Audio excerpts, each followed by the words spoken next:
Welcome to the Pen Leader Podcast, where strategic leaders get straight to the topics, strengthening our awareness and sharpening our minds. The Pen Leader Podcast is produced by Roar, a production division of Mays & Associates Ltd. Find out more at www.maysassociatesltd.com. Now here is your award-winning host, Dr. Shanda Gore. And welcome back to the Pen Leader Podcast. Today we're going to be talking about leading by example. And I am so excited to have with me two individuals who have not only led by example, but actually are talking to others about how they can lead by example. And so they're leading great groups. So the first person I'm going to introduce to you is Avalon Ayers, who is the founder of the Avalon Foundation, which is a 501c3 nonprofit organization formed in 2017. What is amazing about this is that it was formed when she was only 10 years old. She took that spirit of forming and leading and created a foundation. And Avalon is the Toledo area Jefferson Award winner of 2021, a Rare Impact Award winner of 2022, Outstanding Youth in Philanthropy by AFP in 2024. She is currently at George Washington University in philosophy, social policy, but she's done so much. She's a passionate advocate, a dedicated student, a skilled debater, and she's used that and leveraged it to make sure to support the Avalon Foundation. It's a youth-led organization that teaches leadership through support of families fighting rare disease. And Avalon empowers young leaders to make a tangible difference between peer support. And she talks so much about leaders of tomorrow and how she encourages them to come on board. But she also couldn't have done all this work without also another great leader, which is her mother, Deb Ayers. She's a leader in her own right, but she's a co-founder of the Avalon Foundation. She is a wellness practitioner, certified and licensed, and she is a certified life coach, and she is a bachelor's of psychology. She herself has done so much in private practice, and she's combined her studies of healing arts, Native American medicine, psychology, counseling, mindfulness. Who knows the great leadership she has with Avalon, and Avalon in her own right is a great leader. So I can't wait and say welcome to the show. So hello, Avalon. It's so nice to be here. Thank you so much for the opportunity. Yes, and hello, Deb. Thank you. We are, it's my privilege to be sitting with my daughter and with you, Dr. Gore. We're excited to be here. Excellent. Well, we're going to get right into it because, when you're talking about leading by example, I'm going to start with the root of what encouraged you to start Avalon Foundation. So, Avalon, what encouraged you to do this at the age of 10? Similar to leading by example, I also think it's living by example. I actually have rare disease myself. I had to go under a more or less experimental but very painful treatment that ended up flipping my whole life around. And I wanted to be able to start something to help others who were going through the same experiences. And Deb, what drove you to help support that? Avalon's determination and commitment to this idea, she took a good 8 months of really pushing on us to do this and to help her figure it out, and took a lot of independent steps of gathering peers, gathering mentors. And so I knew I needed to find my own why. And with our own journey through her medical odyssey and her diagnosis and living with a rare disease as a family, I just knew that my own challenges were informed by my education in psychology and mental wellness, and that there'd probably be a lot of families out there that didn't have that kind of background. If I was struggling, oh my goodness, what were they doing? And so Avalon was the inspiration to say, hey, if we know what this is and how hard this is, there's no reason why anybody else shouldn't get help to make it easier. And that's something, too, when I was looking at this and really reviewing, it was amazing to me that even at that age of 10, knowing that you needed to do something, but that you wanted to encourage others to get involved. So it's not just you driving it, but really leading others to help come aboard and get behind the Avalon Foundation. Can you talk a little bit about how that was and, again, what you did to inspire others to follow in some areas they didn't even understand? Yeah, so I think that really recruiting and that kind of gathering of following is based around three different things. The first of which being trust, people having trust in you. Living in the digital age, we have thousands of advertisements, people constantly drawing upon our time and asking us for something. So the only reason that we really say yes to things is when we actually have a trust in the thing we're saying yes to. So oftentimes I'm recruiting from people that I know, my best friends, my family, and then they're recruiting from people they know, and it gets larger and larger. And the reason why there's a yes there is because they have trust in me and what I'm saying. And then the second pillar there is passion for both of us. Me having that why is like a draw that gives people the ability to come towards me and say, hey, she's really interested in this. Maybe I'll become interested. Maybe I'll find a passion there. Maybe I'll learn something new, try something new.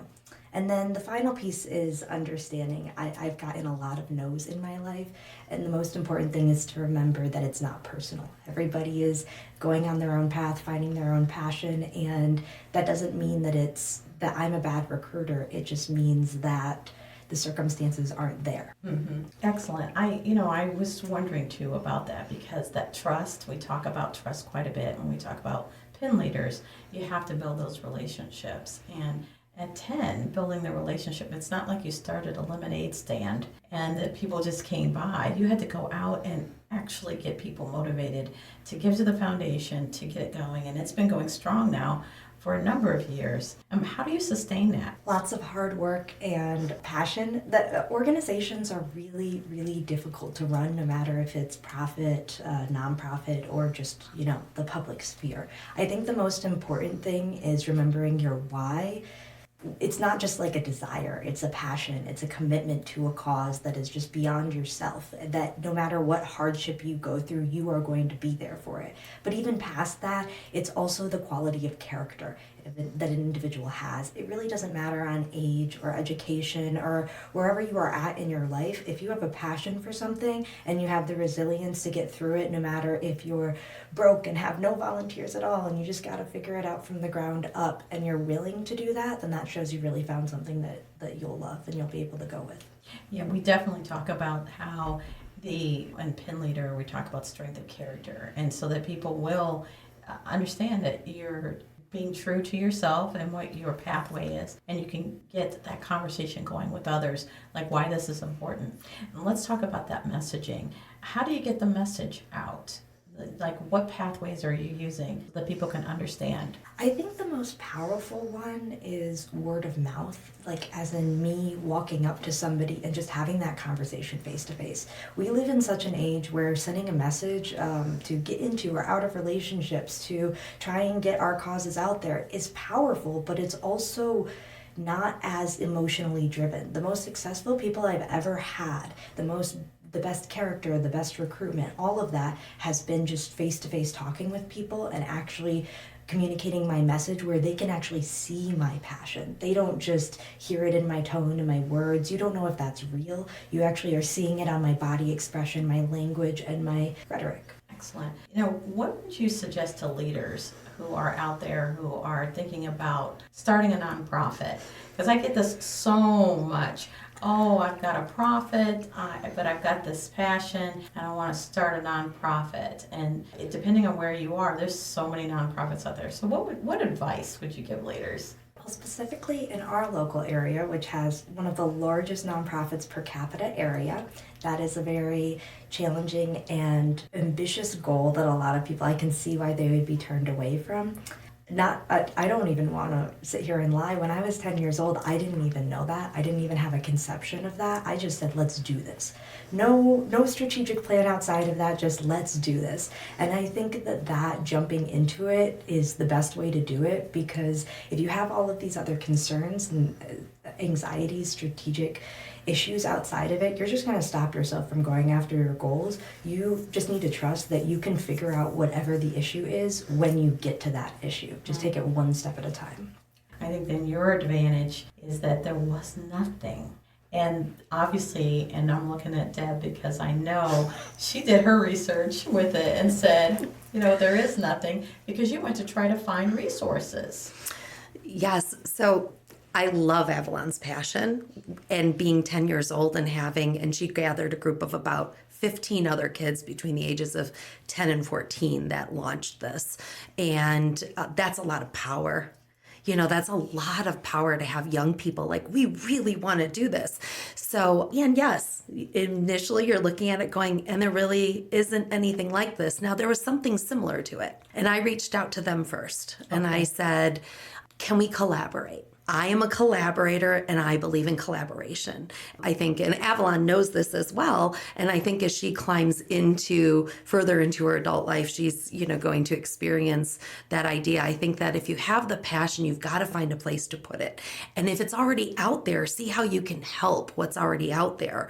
And if that's not going to work out, then really weigh it out and see, maybe there is something you really need to plant the seed on and launch. So for us, we reached out and it wasn't quite the right fit. It was like, all right, let's do this on our own.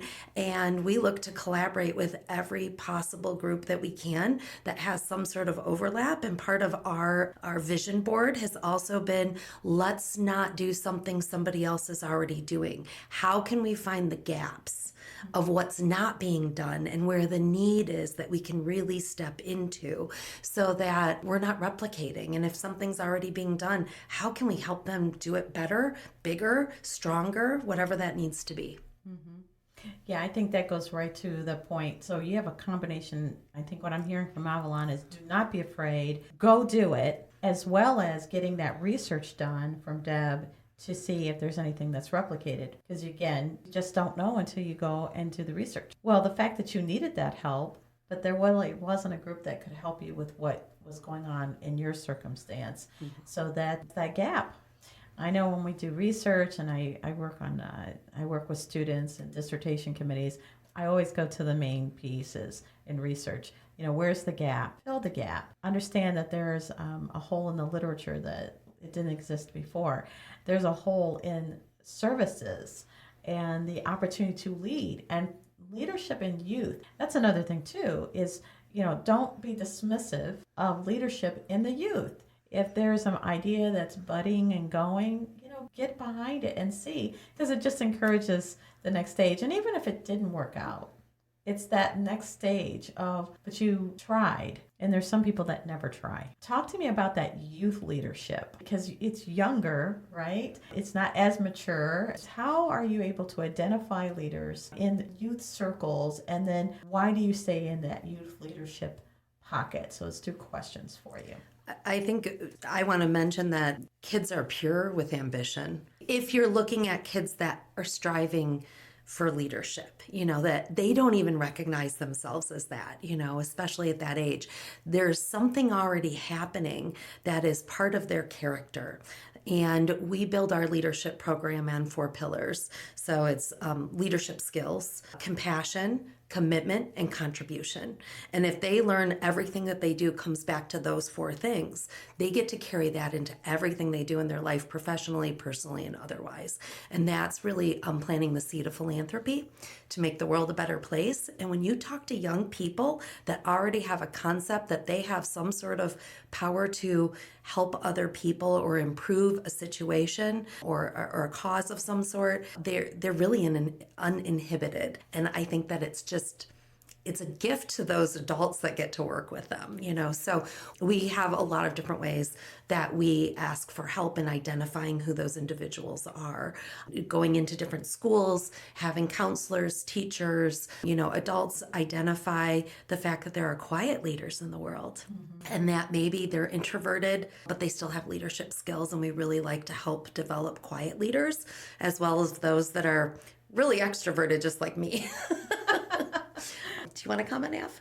I think you said it all. I think that honestly the most powerful thing that youth can bring the world is their inhibitions, because when we get older, we learn about all of the strategic limitations. We learn about the challenges with money. We learn about all of that. And the best thing about kids is, especially the youngest of groups, is those that with the intelligence and the drive and the ambition don't look at it as I can't do it. They look at it as I can do it, and we can teach them how to do it.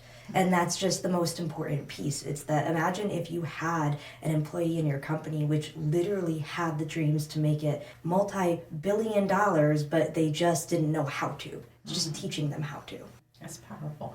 So now I get to ask you one of the most fun questions because you are so busy, both of you are so busy. All right, Avalon, I'll start with you. What are you reading and what are you watching?